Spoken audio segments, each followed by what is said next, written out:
Vestige ఆడవాళ్ళు వచ్చిన తర్వాత జెంట్స్ వచ్చింది కదా, నేను బిడ్డ ఆపోజిట్.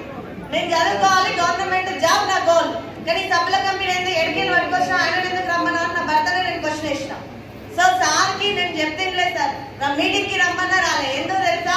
గవర్నమెంట్ జాబు మా నాన్న, గవర్నమెంట్ జాబు మా నాన్న, నాకు ఈ రెండే ఉండే గోల్స్.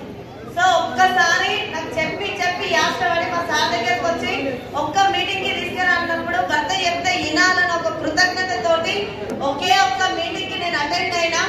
ఆ అటెండ్ అయిన మీటింగ్ లో మా అప్లైనర్స్ మొత్తం గవర్నమెంట్ జాబులు వదిలేసి వెస్టేజ్ చేస్తే ఇన్కమ్ ఒకటి చెప్పింది. ఆయమ్మ చెప్పింది, హౌస్ వైఫ్ చెప్పింది, గవర్నమెంట్ జాబులు రిజైన్ చేసిన వాళ్ళు చెప్పారు. మరి నేను ఎందుకు గవర్నమెంట్ జాబ్ కోసం పోతున్నా? నాకు కావాల్సింది డబ్బే. 10 ఏళ్ళు నాన్న చాకరీ చేసుకుంటూ చేస్తే 10,000 20,000 కూడా నా ముఖానికి గతి లేవు. కానీ ఇంట్లోకి వచ్చిన 6 నెలలు 5 నెలలకి 20 నుంచి 50,000 తీసుకుంటుర్రే. నాకు ఎందుకురా? నేను ఎందుకు చేయొద్దు?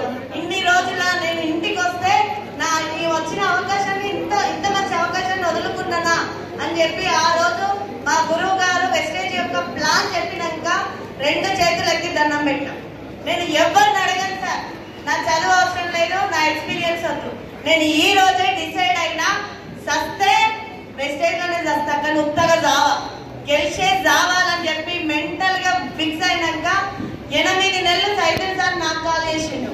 ఎప్పుడైతే మీటింగ్కి వెళ్ళినో రిటర్న్ కాల్ పోయింది. నీకు దండం పెడతా, నాకు నిద్ర పడతలేదు, అసలు ఏంటి ఇది అని అంటే ఒక నెట్వర్క్ మీద క్లారిటీ ఇచ్చి, అరే మనం కనుక ఇది పట్టుకుంటే ఒక 10 మందికి హెల్ప్ చేయొచ్చురా, నాకంటూ నువ్వు ఒక సపోర్ట్ గా రారా అని ఒక మాటతోటి నిలబడ్డా సార్. నేను ఫస్ట్ సైకిల్ సార్ ఇంటికి వచ్చినప్పుడు ఆయిల్ కొంటే నాకు ఫస్ట్ ఇన్కమ్ 11 రూపాయలు. ఏ రోజైతే నేను వెస్టేజ్ మీటింగ్ స్టోర్ మీటింగ్కి వెళ్ళినో ఆ రోజు అదే నెలలా నేను గట్టిగా పట్టుకొని వర్క్ చేసుకుంటూ వెళ్తే నన్ను అందరూ ఇంత చదువుకొని సబ్బులు అమ్ముకుంటున్నారు నా ముఖం మీదనే అన్నారు. మా అన్నయ్యలు అన్నారు, మా అక్కయ్యలు అన్నారు, నా తల్లిదండ్రులు, నాకు ఎవ్వరు సపోర్ట్ లేదు. నేను చెప్పినా కదా నాకు ఎలాంటి ఆస్తి లేదు అని చెప్పి, కానీ నాకు దేవుడు 2 ఆస్తులను ఇచ్చిండు. పుట్టింటి ఆస్తి సైకిల్ సార్ అయితే, నాకు మెట్టింటి ఆస్తి నా హస్బెండ్. ఈ 2 ఆస్తులతో నేను గెలిచిన. అక్కడికి వెళ్ళి వస్తే వీళ్ళిద్దరు సపోర్ట్ తీసుకున్నా. అదే నెల 14,000 చెక్కు తీసుకున్నా. సరే తర్వాత బూట్ క్యాంప్ స్టార్ట్ అయింది. మా మామయ్యకి హెల్త్ బాగాలేక నేను బూట్ క్యాంప్కి వెళ్ళలేకపోయినా ఫస్ట్ బూట్ క్యాంపు.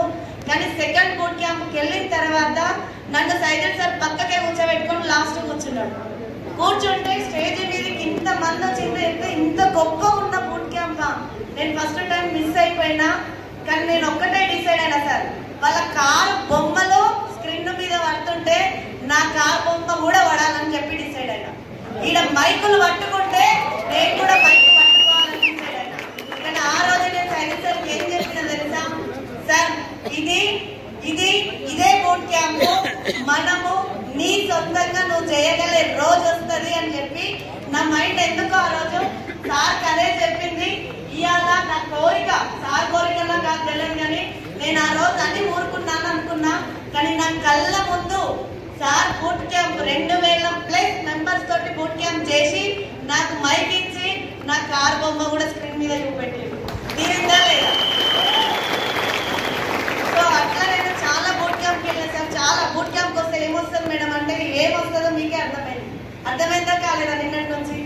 సో ఇదే డిసైడ్ అయినా, ప్రతి బూట్ క్యాంప్కి టీంతో వెళ్ళడం స్టార్ట్ అయినా నా ఇన్కమ్ కూడా పెరిగింది. ఇవాళ 10 ఏళ్ళు అక్కడ పనిచేస్తే 20,000, జస్ట్ 2.5 సంవత్సరాలు వెస్టేజ్ ని టేకప్ చేస్తే నా హైయెస్ట్ ఇన్కమ్ 2,19,000. అప్పు పోయింది. సైకిల్ సార్ నాకు ఎప్పుడో కార్ వచ్చింది. బట్ నేను బూట్ క్యాంప్కి ఎట్లా వచ్చినా తెలుసా? నా బిడ్డ 2.5 సంవత్సరాలు, నేను పాలించే తల్లిని వదిలిపెట్టి, బిడ్డ నేను నీకోసమే వెళ్తున్నా, ఇది ఎక్కడి నుంచి ఎక్కడి వరకు ఉందో నేను తెలుసుకోవడం కోసం వెళ్తున్నా అని చెప్పి బూట్ క్యాంప్కి వెళ్ళిన.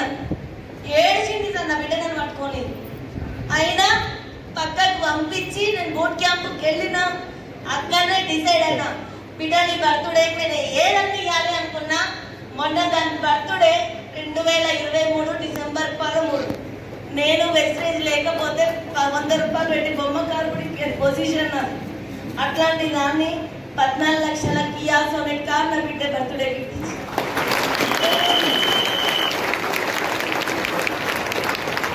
నిజం సార్, నా సైకిల్ సార్ కార్ ఇప్పించినప్పుడు కూడా నా ఇంటి ముందు కారు పెడితే అట్లా సెన్సార్ వస్తుందంట, లైట్ వస్తుంది. కానీ నాకు నైట్ మొత్తం నిద్ర పడుతుంది. నేను ఏ కార్ ఎక్కలే, ఎవరి కారు నన్ను ఎక్కించుకోలేదంటే నేను అంతా అది కాదు. కానీ ఎవరికి లేవు కార్లు, అమ్మోళ్ళకి లేవు, అత్తోళ్ళకి లేవు. లేనప్పుడు ఎవరి దగ్గర పోతాం? ఆటో బుక్ చేసుకునేది, లేదంటే బైక్ మీద తిరిగిన లైఫ్ నాది. బస్సులు ఆర్టీసీ బస్సే. సో అట్లాంటి లైఫ్ నుంచి ఆ సెన్సార్ లో నైట్ ఇంటి ముందర కార్ తెచ్చి సైకిల్ సార్ పెడితే ఆడ లైట్ వస్తుంది, ఇది ఆన్ చేసినా ఆఫ్ చేసినా నా రోజు నైట్ మొత్తం నిద్రనే పోదు. కొత్త కారు ఎవడన్నా ఎత్తుకోపోతే అది నిజంగా నాకు వచ్చిన కారైనా నేను ఇచ్చుకున్నాడు, ఆ కార్ని చూసుకున్నాడు. అగో అట్లాంటి లైఫ్ నుంచి నేను వచ్చిన. ఇది కాదు సార్, నేను కారుకు ముందే నాకు ఏ ఆస్తి లేదని సైకిల్ సార్ తోటి అంటే, అరే ఆడబిడ్డగా నీకంటే ఏదైనా ఆస్తి ఉండాలని ఇదే భువనగిరిలో 3 ఫ్లాట్స్ తీసుకున్నా. మా అమ్మగారింటి కాడ 1 ఫ్లాట్ తీసుకున్నా. 4 పేర్ల మీద 4 ఫ్లాట్లు కూడా రిజిస్ట్రేషన్ చేయించేసిన.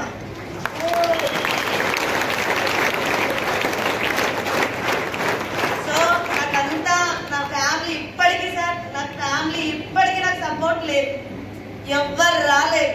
స్టార్టింగ్ తిట్టిన వాళ్ళ నోర్లు ముయ్యాలంటే మనం గెలవాలి, వాళ్ళకి వచ్చే జీతాలు క్రాస్ అయితే చాలని చెప్పి డిసైడ్ అయి నిలబడ్డా.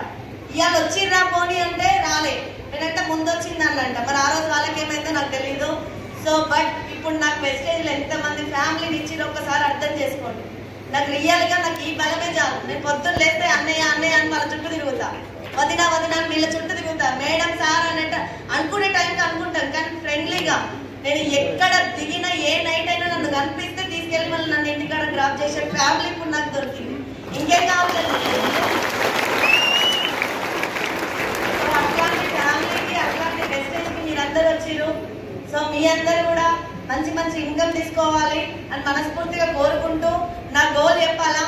నేను ఎంతో మంది కాదు, కొంతమంది లీడర్లను సార్కే పరిచయం చేస్తే సార్ వాళ్ళకు హెల్ప్ చేసుకుంటూ కార్లు కూడా ఇప్పించిండు. కానీ అదే బాధ్యత ఇప్పుడు నాకు అబ్బాయి చెప్పిండు. నాది కూడా ఈ డిసెంబర్ కి మినిమం ఒక 10 మందికి 10 కార్లు ఇప్పియాలి, వాళ్ళకి లక్ష ఇన్కమ్ ఇప్పియాలి. నా ఇన్కమ్ నెలకి 5 లక్షలు ఉండబోతుంది.